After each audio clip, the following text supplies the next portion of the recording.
where we're going to take some time to talk a little bit about the financial aid award letters that students are beginning to or about to receive from the colleges and universities that they have applied to.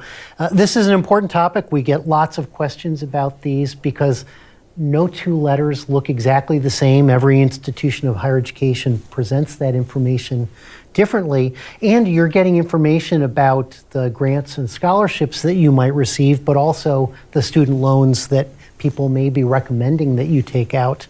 It's a complicated process, and I'm excited to say that our next guest, Beagle Burgo, is one of our very experienced outreach counselors and the manager of our talent search program, which allows us to put counselors in a number of middle schools and high schools across the state of Vermont. So Beagle, welcome to the show, and thank you for being willing to share some of your expertise regarding how to evaluate and think about your financial aid award letters. Yeah, thanks for having me. And just as from a CCV perspective, it's just your service and your support to families trying to figure out how to pay for college and how to sort of decipher all the stuff that's coming at them is such a critical service. If you are a listener and you have a child who's going through this and you're unsure, make sure you reach out to a VSEC outreach counselor because they're unbiased in terms of they're going to help you figure out what is the best deal and compare apples to apples when no two letters are going to give you that opportunity. So it's a great service and something that, college is expensive, and so how am I going to figure out how to pay for it is critical. Well, thank you, and that's so true. Our interest really is making sure that you make the choices that will work for you. And I can also imagine running through some people's minds right now, financial aid, I'm still thinking about college or education or training and I haven't applied yet. Is it too late? And before we jump into talking about this, I want to reassure folks that it's not too late to still apply. Fill out the federal financial aid forms to check your eligibility for federal financial aid. And there's still time to apply for the state grant program. And from a CCV perspective, there's plenty of time. That's right. Well, for students that are getting ready with their parents to navigate this process, as well as adult students that have made the decision to go on to school either this summer or this fall, talk a little bit about what it is that they will be receiving and how they can make sense of it. So what will they be getting from their colleges? Well, it could be one of two things. Some schools will still send paper letters in the mail, so some families can expect to receive those. Most schools at this point, though, have it as an electronic version of a financial aid award. So students would log into the account that they've created once they applied, and they can see there what their financial aid award, the offer might be from a particular school. So this is a really important kind of message to everyone. Check your email and check your online accounts. Yes. So it could be that the student gets an email saying, check your online account, your award's available, or students, if they're diligent, can just go in and find it themselves without waiting for that email. It might be there. But one thing to be aware of is that typically an award letter, there are going to be multiple things listed. So it's important to know two things, really. One, what is the cost of the school? So we have a couple examples of award letters. The one from Learn 'em Up College is really good, showing what the costs are. It gives the total cost and the breakdown. And some schools are really good about saying, what is the total cost that you can expect to pay? Then the second thing is to look at what is the award. And in that award, there are multiple types of aid. So like Scott said, there's grants and scholarships are the most important ones to look for because that's money that you don't have to pay back. So really the two things to look for, what's the total cost and what do you get in grants and scholarships so you can figure out what's left over that you're going to have to pay.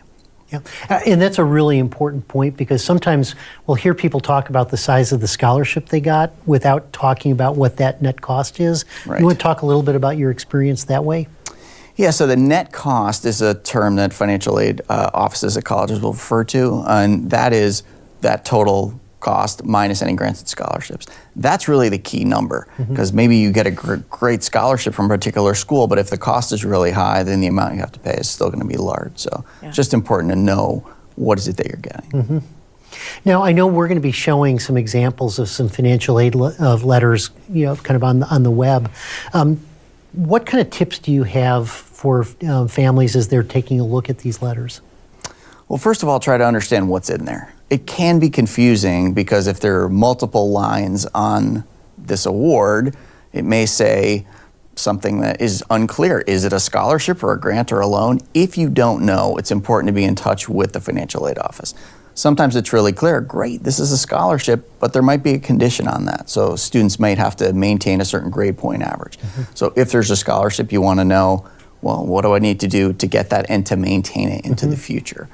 If a student sees on there that there's Workstudy, that's a particular type of financial aid available to some students where they have to get a job on campus and then work to earn that award over the course of the academic year.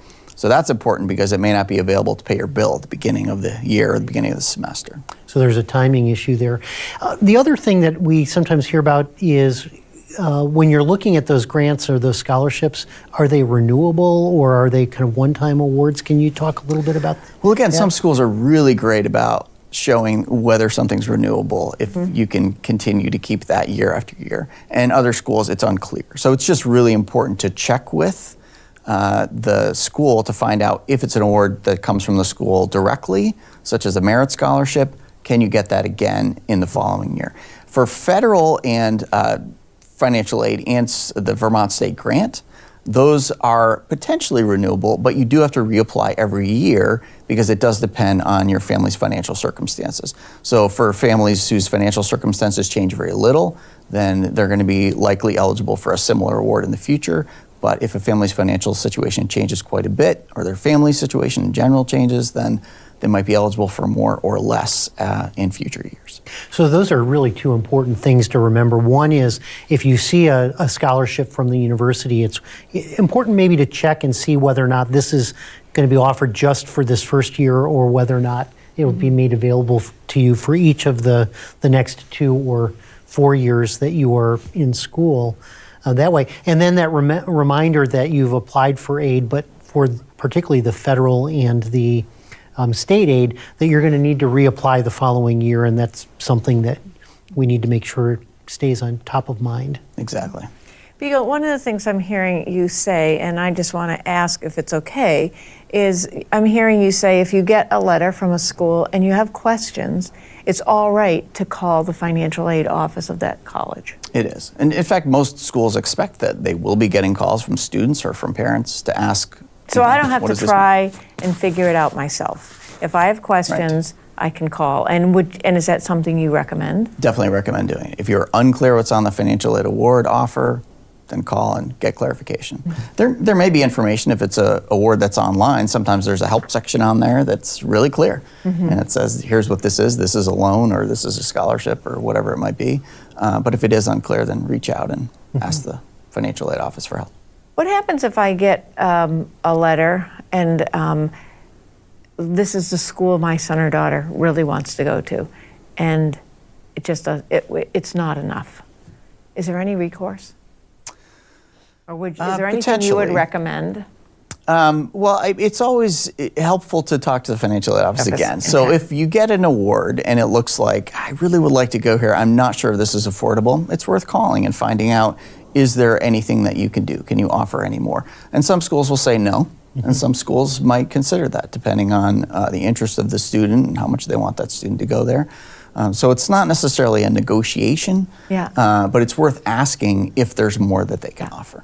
That's a really important point, and that is that if you have questions about that, it's really important that you take that time to pick up the phone and reach out to the financial aid office, in part to clarify the aid, to make sure that you understand what you're being offered, but also you may have information that they don't have that would lead them to say, well, there may be something else that we can do. And that can be particularly important if something has changed between the time you applied and the time that you're making your decision. Yes. It is possible that something listed on the award letter will say that it's estimated, and if that's the case, then you really want to make sure that that gets clarified. For example, some colleges will list the Vermont State Grant on the award. Sometimes they call it the VSAC grant, sometimes they call it the Vermont Grant, incentive grant, they call it different things, but they're going to make an estimate of how much that is. It's really going to come from VSAC exactly how much that grant is, but colleges want to let you know if you're a Vermont resident, we're assuming that you'll apply for it.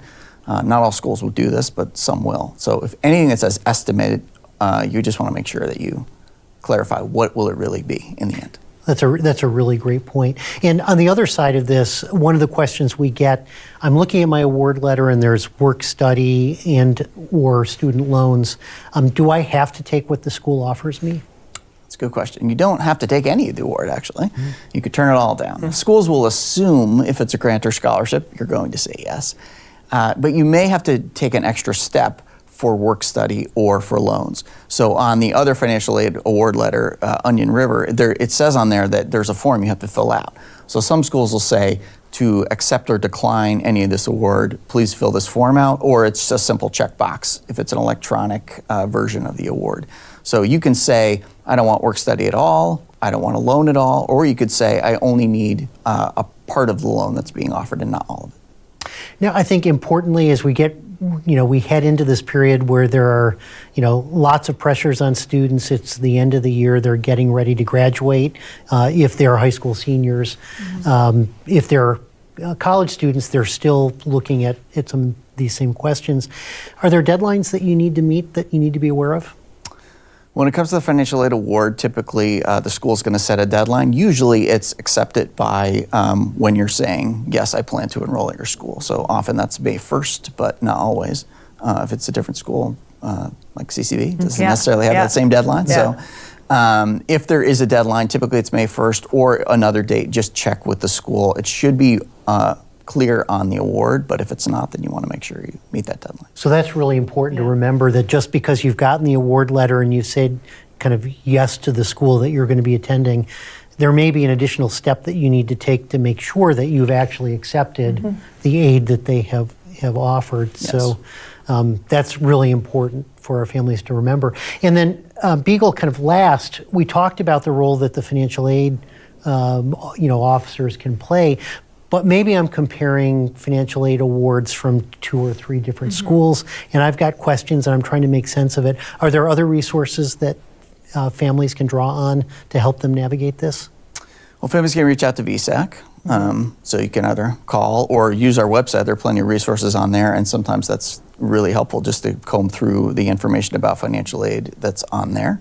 Financial aid offices are generally the best place to call because they're going to be able to speak directly to that. But for more general questions, VSAC's a good resource for that. Great. Beagle, thank you very much for sharing your expertise with us.